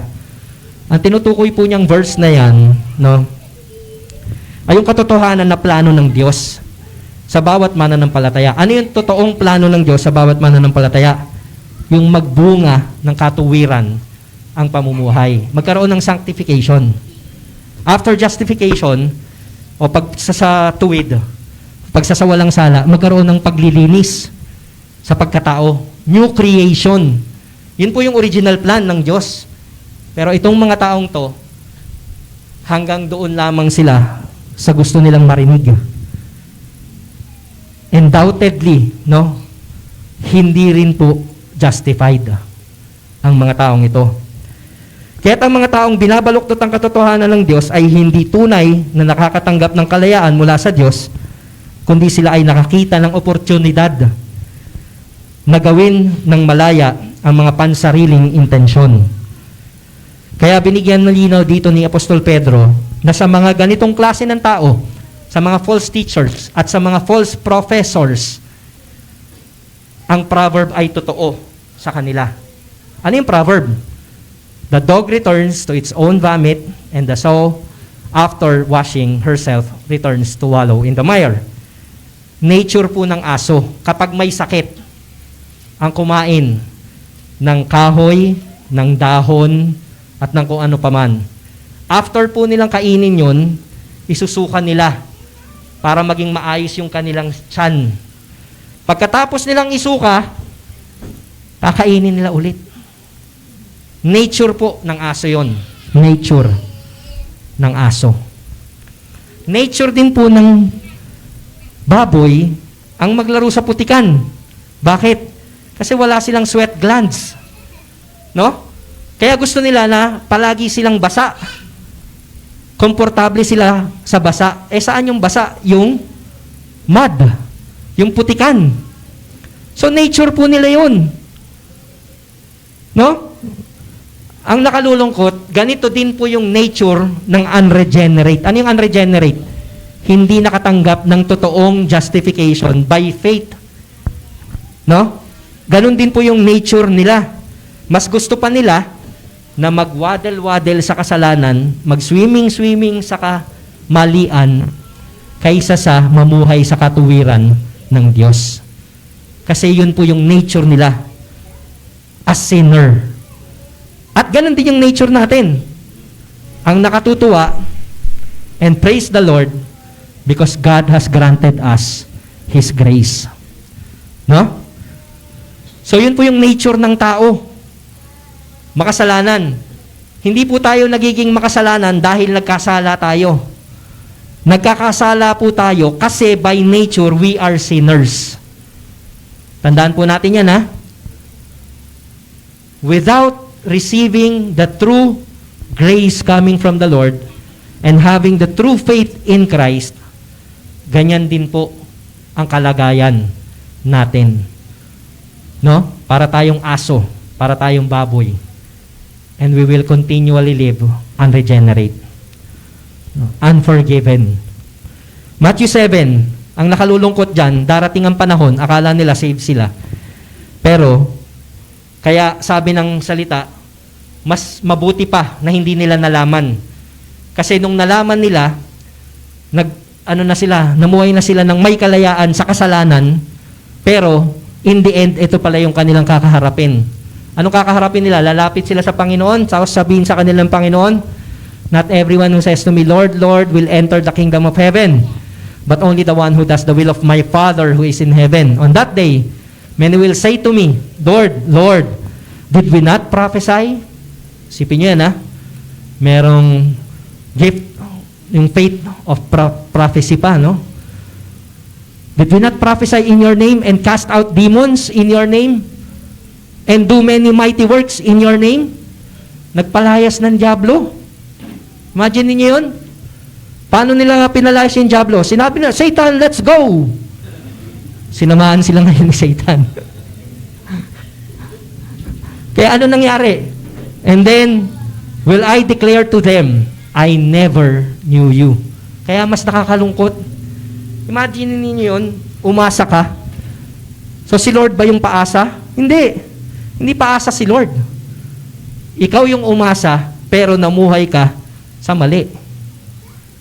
No? At hindi mo naman talaga in-embrace yung gift of grace ng Lord. No? Depart from me, you workers of lawlessness. So sila, yung mga tao rin na sinasabi ni Pablo sa verse 12, these men, but these, like irrational animals, creatures of instinct, born to be caught and destroyed, blaspheming about matters of which they are ignorant, will also be destroyed in their destruction. Saan sila madidestroy? Sa kanilang wickedness, in their destruction. The wages of sin is death. So kung gusto po natin mga kapatid, na seryosohin yung relationship natin sa Diyos, kung gusto natin seryosohin yung relationship natin sa Diyos, tandaan po natin, dapat din po nating seryosohin yung holiness ng ating Panginoon. Yung kanyang kabanalan. At kailangan din natin lubusang maunawaan at seryosohin yung kanyang puot o wrath laban sa kasalanan. Seryosohin din po natin yun. Kaya yung point number 2 natin, ito po yung sinasabi ng talata ng binasa natin, ng buong passage. Point number 2, there will come a time that the Lord will punish the wicked. It is certain. The certainty of God's punishment for the wicked. Sabi ng talata, for if God did not spare angels when they sinned, but cast them into hell, no, and committed them to the chains or to chains of gloomy darkness to be kept until the judgment, if He did not spare the ancient world, sinong hindi ini-spare? Ang angels, ang ancient world, ang Sodom and Gomorrah, hindi ini-spare, no? Pero meron siyang mga iniligtas. Pero yung kabuuan na damage, nawala. God did not spare. Ito pong passage na to is a great reminder for all of us that those who continue to live in sin will not go unpunished. Meron at merong kaparusahan, mga kapatid, sa mga namumuhay sa kasalanan. Ano nga sabi? Sige nga, for God, if God did not spare angels when they sinned, ancient world, when He brought a flood upon the world of the ungodly, if by turning the cities of Sodom and Gomorrah to ashes condemned them to extinction, making them an example of what is going to happen to the ungodly. Ano sabi? Next slide. God will not spare the wicked. Whoever is involved. Kahit pa mga anghel yan. Read the Bible. Anong tawag sa mga angels? Sons of the living God. Hosts. And the Lord of hosts is our God. No? Pero kahit sila, mas superior ng kaunti sa mga tao, God did not spare them when they sinned. Ganun kaseryoso ang ating Diyos sa kasalanan. And no matter how many are involved, kahit gaano pa karami, God brought the ancient world to the flood sparing only 8 people, 8 katao lang. Imaginin po natin yan. At lahat nilunod na. No?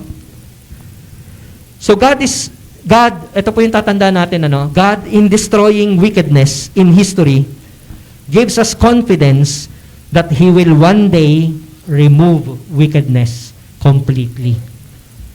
One day, darating yung panahon na yan, mawawala ang wickedness. And this is the assurance. Kahit sino pa ang involved, kahit gaano pa karami ang involved, the Lord will not tolerate sin. No?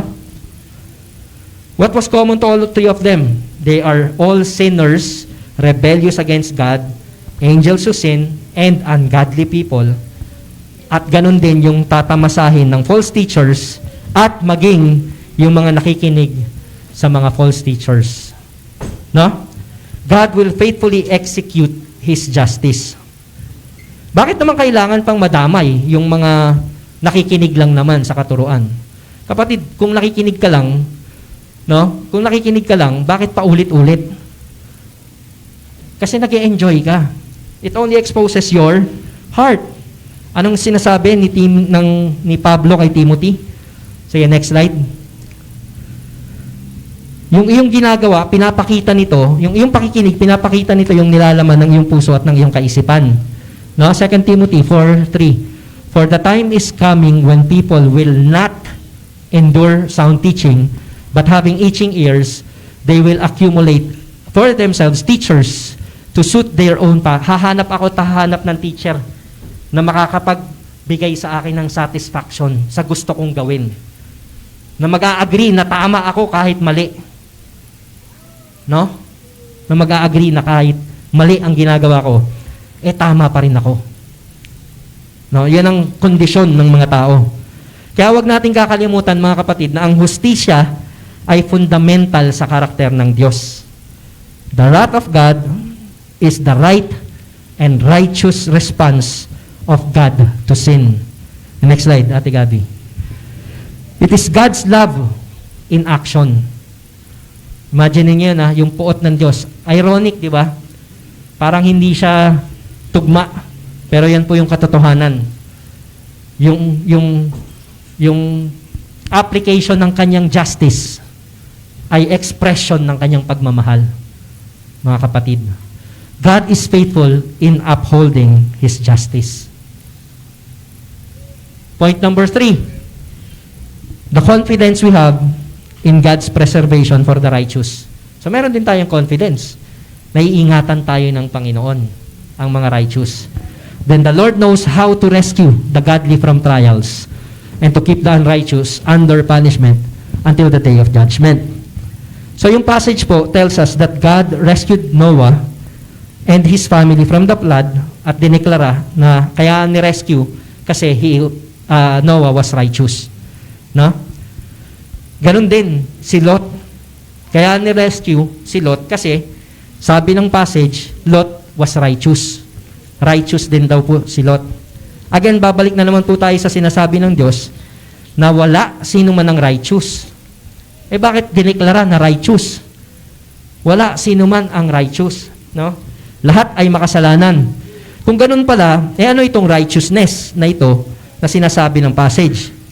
Ito ang righteousness na nagmumula sa Diyos through the Redeemer, Jesus Christ. No?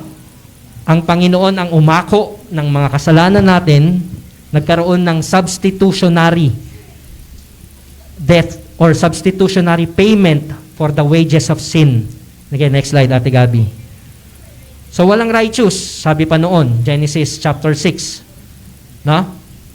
Makasalanan ng tao. But Noah found favor in the eyes of the Lord. Bagamat makasalanan lahat ng Diyos. But Noah found favor in the eyes of the Lord. Sa verse 9, dineklara na Noah was righteous man, blameless in his generation, and Noah walked with God. This declaration is based on the grace and mercy of God, not on the character of Noah. Hindi sa karakter ni Noah. Kasi sabi nga all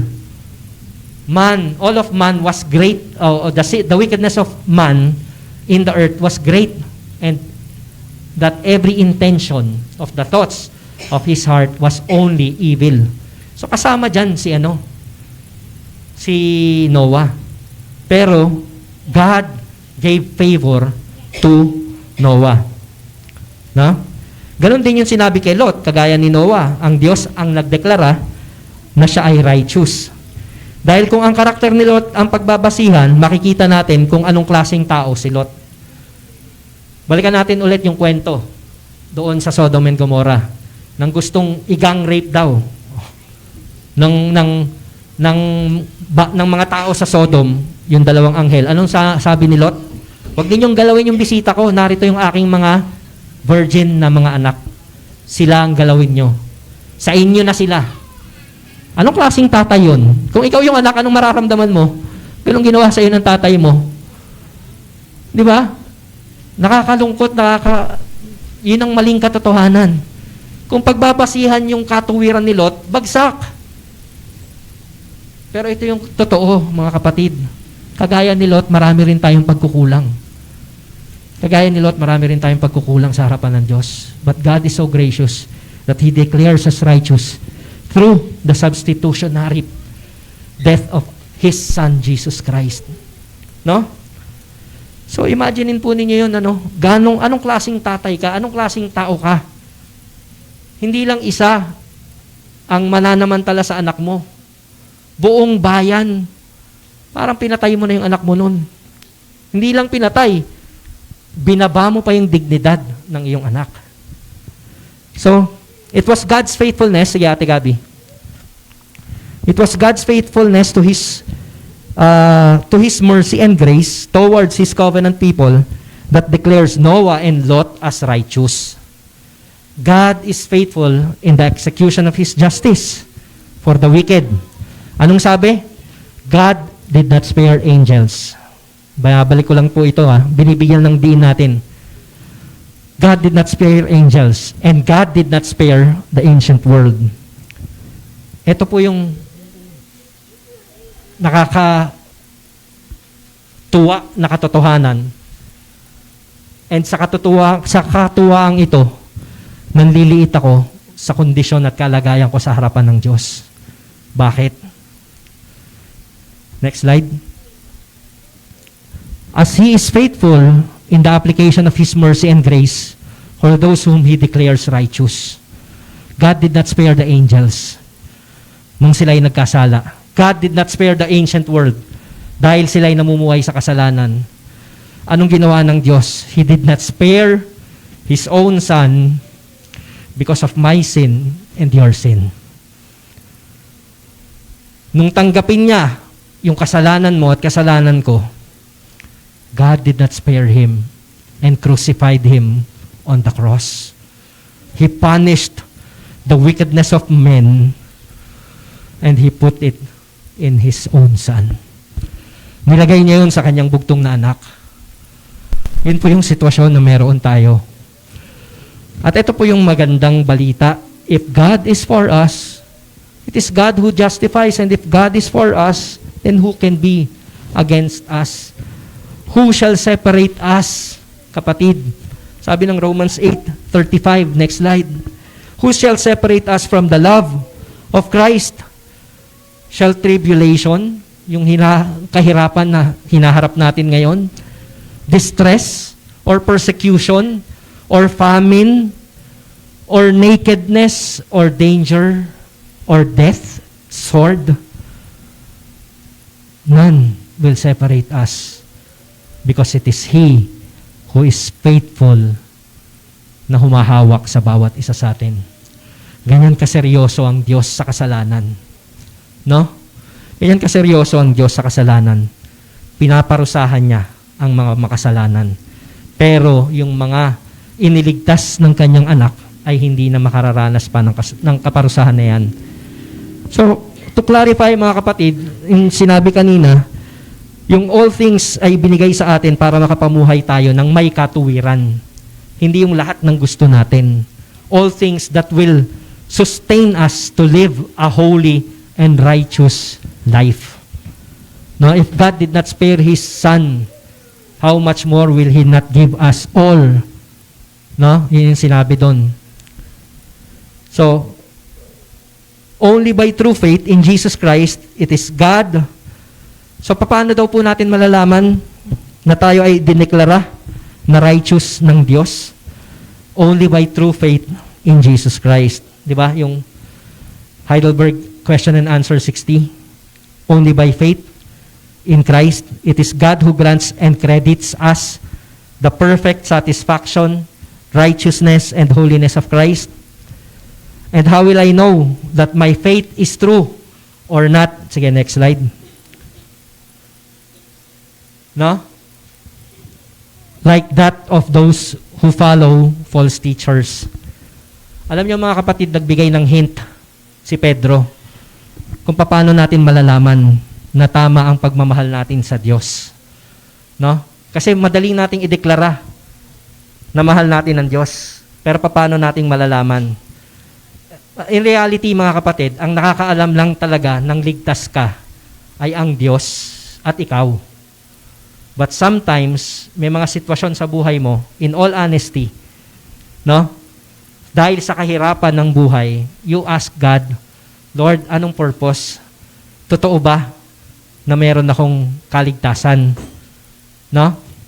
Kapatid, ito yung binigay na hint ni Pedro sa 2 Peter 2:7. If he rescued righteous Lot, anong sabi? Greatly distressed by sensual conduct of the wicked. For as that righteous man lived among them day after day, he was tormenting his righteous soul over their lawless deeds that he saw and heard. Ito po yung mararamdaman natin, mga kapatid. Kung ang ating soul at ang ating heart, ang ating kaisipan is no longer bothered by sin. Kung baliwala na sa atin ang kasalanan, nakikipamuhay na tayo sa kasalanan, then this could mean that we are living accustomed in sin. No? Maaaring kagaya ng mga nakikinig sa false teachers, ganun din yung pananampalataya natin. Pero ito po yung good news, mga kapatid. There is hope in Christ. As you are hearing this message today, habang naririnig mo tong mensahe na ito, at ganyan yung pakiramdam mo, you are being distressed by all the sins na nakapalibot sa iyo, then praise the Lord. Kung hindi, parang wala naman ako nakikitang mali. Parang bulag ka sa mga kasalanan. Pero narinig mo tong mensahe na ito, take this as a calling of God for you to be in Christ. No? Narinig mo ang katotohanan. Then take this as a calling for you to be in Christ. Repent. Anong ibig sabihin ng repent? Return to God through Jesus Christ and ask God to change your ways. Cling to Jesus who can make you truly righteous before God. Let us pray. Panginoon, dakilain ka at luwalhatiin. Salamat sa inyong kabutihan sa buhay ng bawat isa sa amin. Salamat sa mensaheng ito, Panginoon. Thank you for your grace, for your loving kindness. Thank you, Lord God, that we can always be assured that no matter how evil this world can be, you will always punish evil and wickedness. And one of these days, time will come, you will eliminate this evil and you will take us with you to be comforted by your Son, embraced by your loving kindness and mercy. Salamat po, itong aming dalangin sa ngalan ni Jesus. Amen.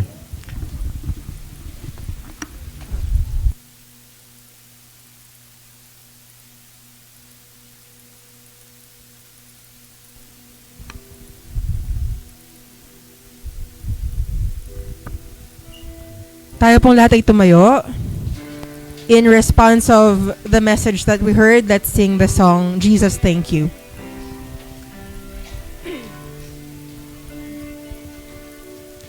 The mystery of the cross I cannot comprehend the agonies of Calvary. You, the perfect hope your Son, who drank the bitter cup reserved for me. Your blood has washed away my sin. Jesus, thank you. The Father's wrath completely satisfied. Jesus, thank you. Once your enemy, now seated at your table. Jesus, thank you.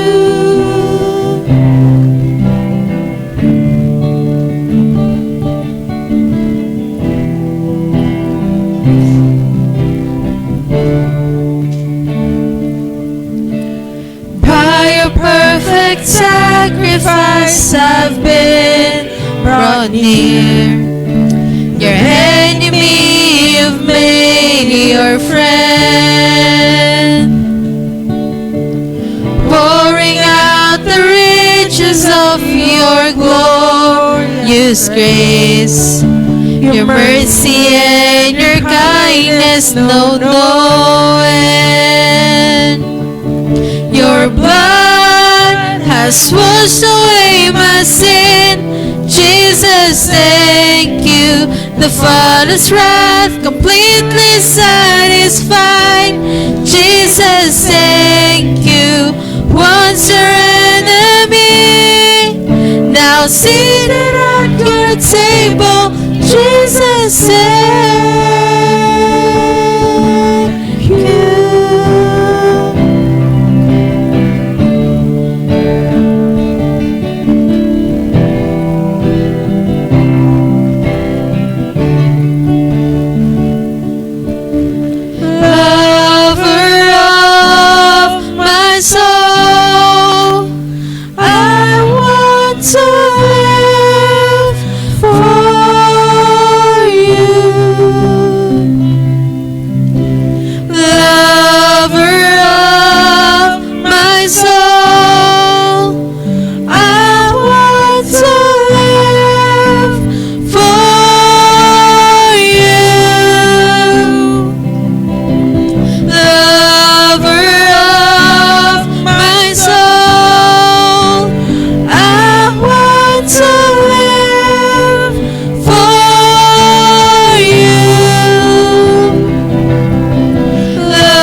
Father's wrath completely satisfied. Jesus, thank you. Your blood has washed away my sin. Jesus, thank you. The Father's wrath completely satisfied. Jesus, thank you. Once your enemy, now sitting at your table. Jesus, thank you.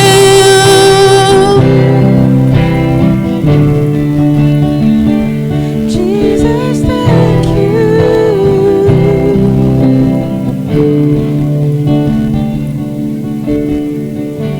Maaari po muna tayo makaupo.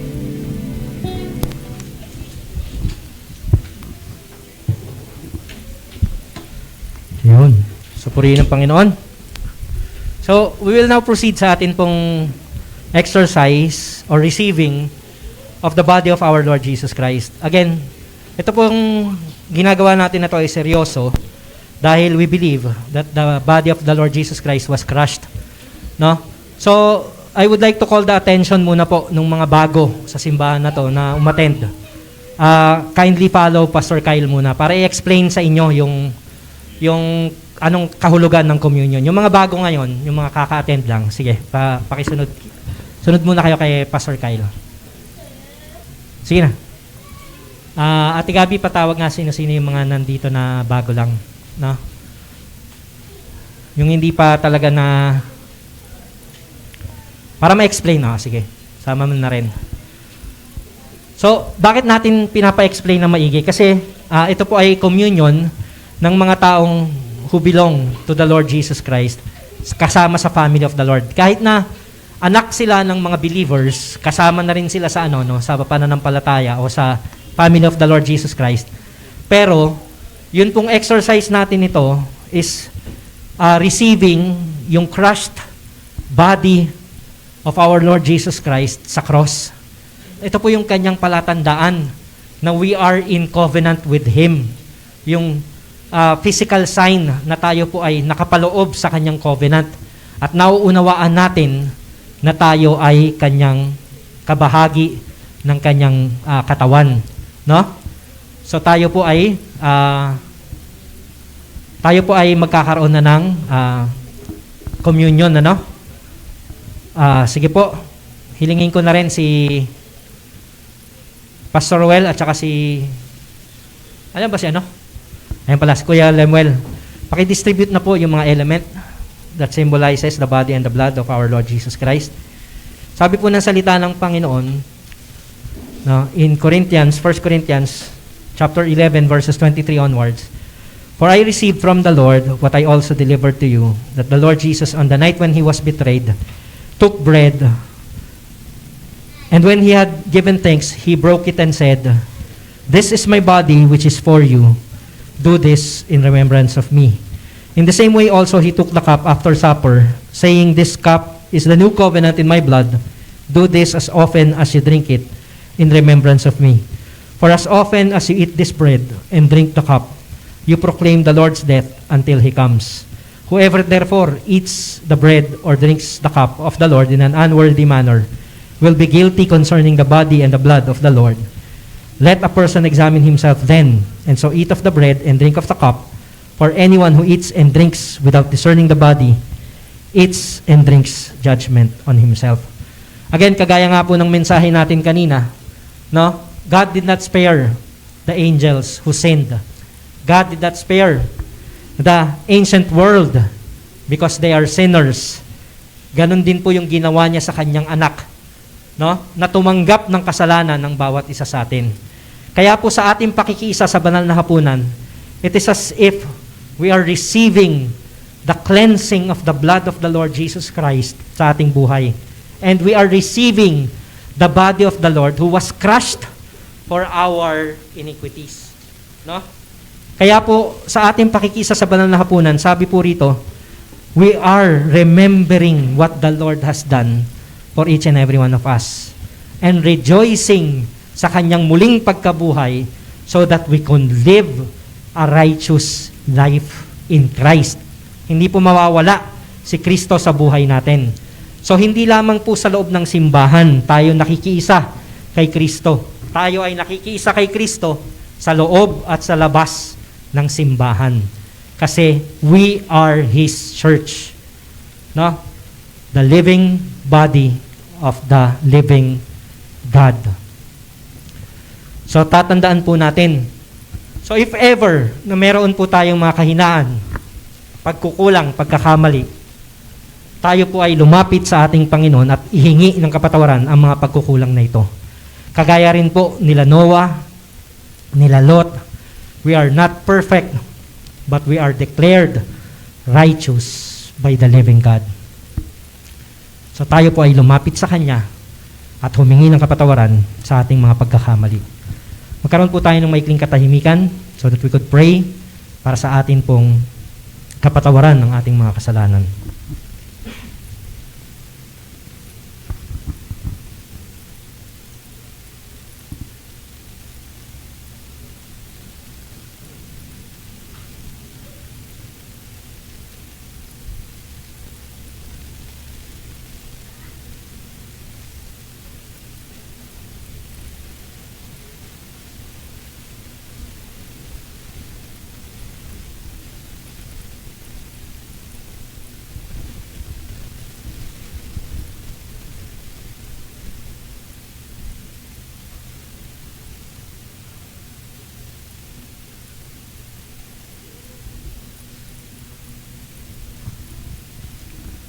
Father, bless these elements that we believe that you have given us as a sign of your body and your blood, as a sign, a physical sign of your promise, invisible promise, the covenant which you have given to every believer in Christ. As we receive these elements, we commemorate your faithfulness in our lives. Help us to live in grace and live for the glory of your name. Tayo pong lahat ay magsitayo. Sabay-sabay po natin kainin ang tinapay at inumin ang katas ng ubas na kinikilala nating katawan at dugo ng ating Panginoong Hesukristo.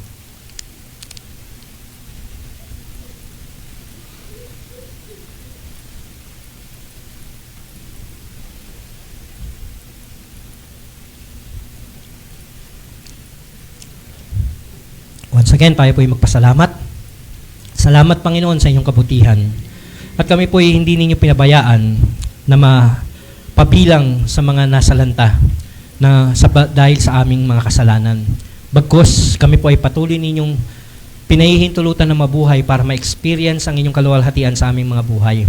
Bagamat kami po ay namumuhay sa mundong ito na punong-puno ng pighati, punong-puno ng kaparusahan at kasalanan, Panginoon, dulot po ng mga kamalian ng bawat isa sa amin, including us, Lord God. And yet, your grace is more than enough to sustain us to live a life of holiness. Truly, we are not perfect, but we have a perfect God whom we can depend upon on. Salamat po ng marami sa buhay na ipinagkakaloob ninyo sa amin. Lord, we continue to pray that may your message, Lord, abound in our hearts and in our minds, and may we live in accordance to your will for the glory of your Son, Jesus Christ, our Lord and Savior. This we pray in Jesus' name. Amen. Awitan po natin ating Panginoon. Praise God from whom all blessings flow. Praise Him, all creatures here below. Praise Him above, ye heavenly host. Praise Father, Son, and Holy Ghost. Amen. Now may the God of peace Himself sanctify you completely, and may your whole spirit and soul and body be kept blameless at the coming of our Lord Jesus Christ. He who calls you is faithful. He will surely do it. Receive the Lord's blessing. In Jesus' name. And everybody say, Amen and Amen. God bless po. And see you next Lord's